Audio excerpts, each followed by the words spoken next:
নমস্কার বন্ধুরা, ট্যামরন 28-75 f2.8 G2। তো এই লেন্সটা আগে সনির ই মাউন্টের জন্য পাওয়া যেত শুধুমাত্র। তো খুব পপুলার লেন্স ছিল কারণ একটা অলরাউন্ড লেন্স, এবং 24-70 f2.8 এটা আমরা জানি খুব একটা দারুণ রেঞ্জ। তো এটা 24-এর মতো অতটা ওয়াইড যায় না, বাট এটা দিয়ে মোটামুটি পোর্ট্রেট, ল্যান্ডস্কেপ এবং জেনারেল ফটোগ্রাফি বেশ ভালোভাবে চলে যায়। তো আমি নিকন Z6 II এর সাথে এই লেন্সটা চুজ করেছি নিতে, কারণ আমি ওয়েডিং ফটোগ্রাফি করি। তো ওয়েডিং ফটোগ্রাফিতে এই একটা লেন্স হচ্ছে খুব ইউজফুল, এবং এই একটা লেন্স দিয়ে মোটামুটি 80-90% কাজ করে দেওয়া যায় খুব আরামসে। তো এই লেন্সটার আজকে আনবক্সিং করছি এবং লেন্সটা ঠিক কীরকম দেখাবো।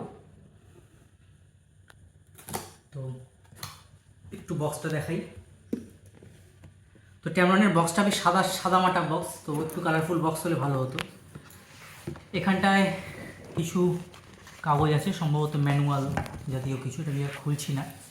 হ্যাঁ, এটা ম্যানুয়ালই আছে, কোন পেজে কী আছে তার ইনস্ট্রাকশন ইত্যাদি, তো এটা দেখছি না। মেইন জিনিসে চলে যাচ্ছি সরাসরি।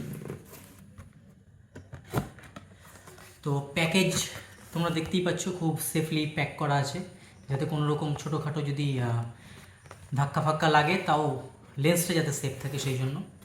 তো লেন্সটাকে এবার বার করবো আমরা।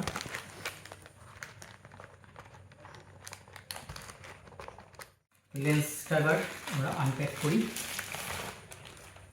তো এটা হচ্ছে ট্যামরনের 28-75 লেন্স G2, এটা সেকেন্ড জেনারেশন লেন্স। এটার পারফরমেন্স G1-এর থেকে বেটার। তো পরে আমি এই লেন্সটার একটা রিভিউও করব পুরোপুরি। আজকে জাস্ট একটা ওভারঅল একটা ভিউ দিয়ে দিচ্ছি। একটা লেন্স হুডও এর সঙ্গে এসছে, কোয়ালিটি খুব মোটামুটি ভালো। হ্যাঁ, বেশ সুন্দর ক্লিক করে আওয়াজ হলো। তো সিগমা 1750-তে তোমরা অনেকে ইউজ করেছো সিগমা 1750, সবাই জানো ওটা লেন্স হুডটা একদম বেকার ছিল, একদম খুলে পড়ে যেত, লক হতো না। তো এখানটা সেরকম কোনো ব্যাপার নেই, একটাই মাত্র বাটন আছে এটাকে কাস্টমাইজ করা যায়। তো আর এখানটায় একটা USB-C পোর্ট আছে।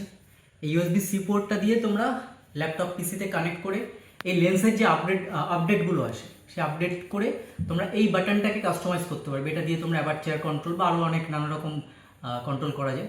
আমি হয়তো কোনো কিছুই করবো না, জাস্ট বলে দিলাম। তো এই লেন্সটা আমি পরে ক্যামেরায় মাউন্ট করে দেখবো কী ধরনের ছবি আসে। অবভিয়াসলি খুব ভালোই আসে রেজাল্ট। তো এটা একটা কমপ্লিট ভিডিও নিয়ে খুব শিগগিরই আসছি। তো আজকের আনবক্সিং এটুকুই। আমার চ্যানেলে চোখ রাখো, আর পছন্দ হলে ভিডিও লাইক, শেয়ার, কমেন্ট করে দিও।